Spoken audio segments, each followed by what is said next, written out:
The book is called The Constitution of the United States and Other Patriotic Documents, about which we'll hear more in a moment. Let's get to, right off the bat, to this decision, or what we assume is a decision not to charge the president with anything, even though somehow he got these documents, these confidential documents, some of which were top secret before he was president. So he wasn't covered at all by the Presidential Act. Oh, sure. It goes all the way back to his time as a U.S. Senator. So did he, I'm just curious, will we ever find out if he went from a skiff and stuffed them into his socks the way Sandy Berger did, or what? No, the rate we're going, it won't happen. And this does smack of a double standard, unequal justice. And that is how the American public will perceive it. You've got two presidents, Trump and Biden, both doing pretty much the same thing, retaining classified documents.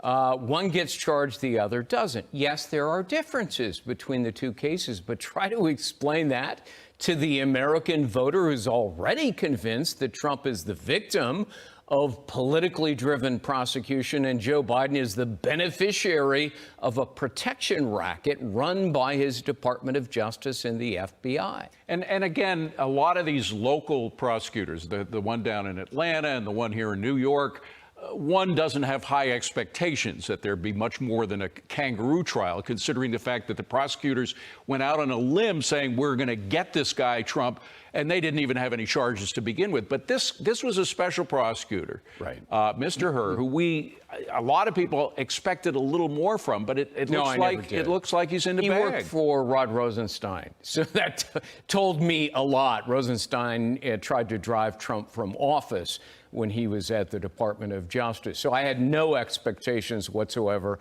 of Robert Hur. He's, I'm going to give Trump a tongue-lashing, sharply critical, harsh letter to follow. Yeah. He's taken a page out of the playbook of James Comey, who stood in front of television cameras and readily admitted that Hillary Clinton committed crimes, recklessness and negligence with classified documents. Then he did this magical pirouette in which he said no reasonable prosecutor would ever bring such a case, which was utterly absurd. Now, in the end, and remember, just for the folks who've forgotten, she took a hammer and bleach to the electronic documents that were in her own personal computers. People thought she got away with it, and she did. Yeah. They were right. In the end, it hurt her. It's one of the reasons why she lost the presidency.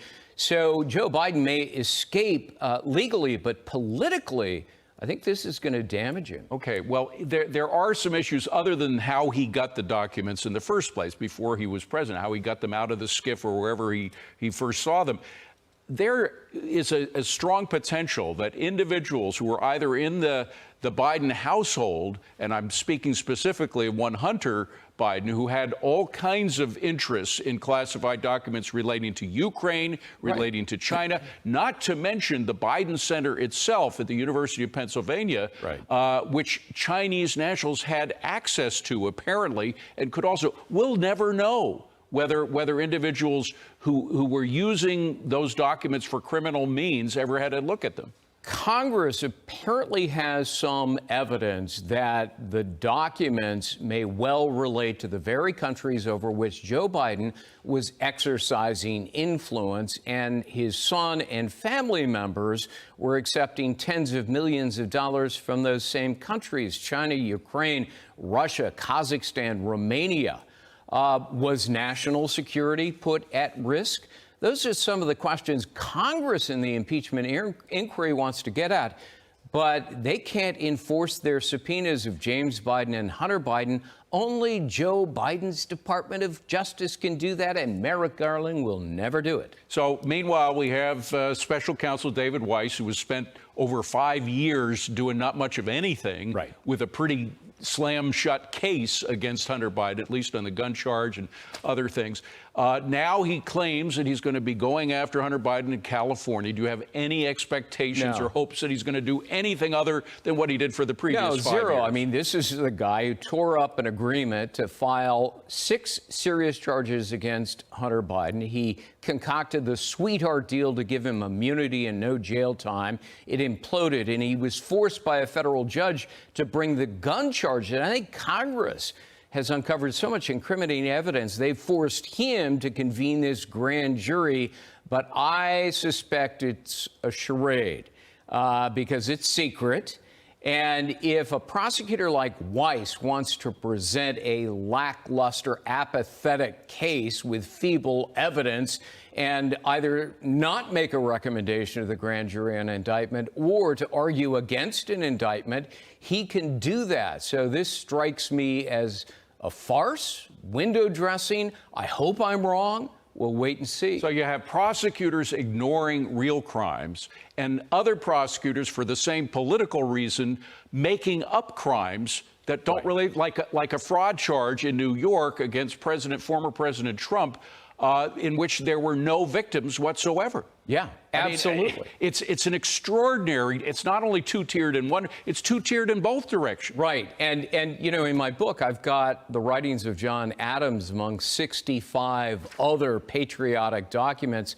John Adams could see the future. He was prescient. He warned about this very thing about unscrupulous men in power in our nascent government.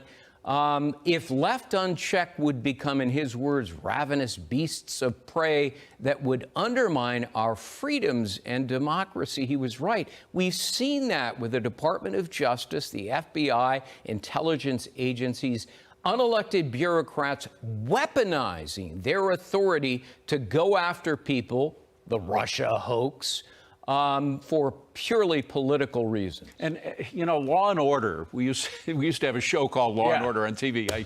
I loved it when it first started with Chris Noth and Jerry Orbach. It was very simple. You started, first of all, with a crime, a specific crime. Then the detectives and the cops would work together with the DAs. They'd work in joint action against the perpetrator of that crime, gathering evidence as much as they could, going back to the crime scene. Now, you don't even need to have a crime to begin with. I mean, that's the absurdity of all this. Just getting back to the original case, is it clear that the Presidential Records Act protects President Trump from taking the documents that he had at Mar-a-Lago? I think it's a valid argument to be made when you read the Presidential Records Act. It is a civil statute that is the exclusive remedy for the handling of presidential records. And, you know, the Department of Justice spent a decade arguing, indeed in federal court, that a former president can keep whatever he wants, including classified documents. They took that position in the Bill Clinton classified doc case. Suddenly, they changed course and reversed it. Why? Because it wasn't Bill Clinton. It was Donald Trump, and they tried to criminalize what is inherently a civil statute. The danger of this, of course, it's not just about our legal system there's a danger of, because it could happen to anybody, this new form of prosecution that's going on, very politicized.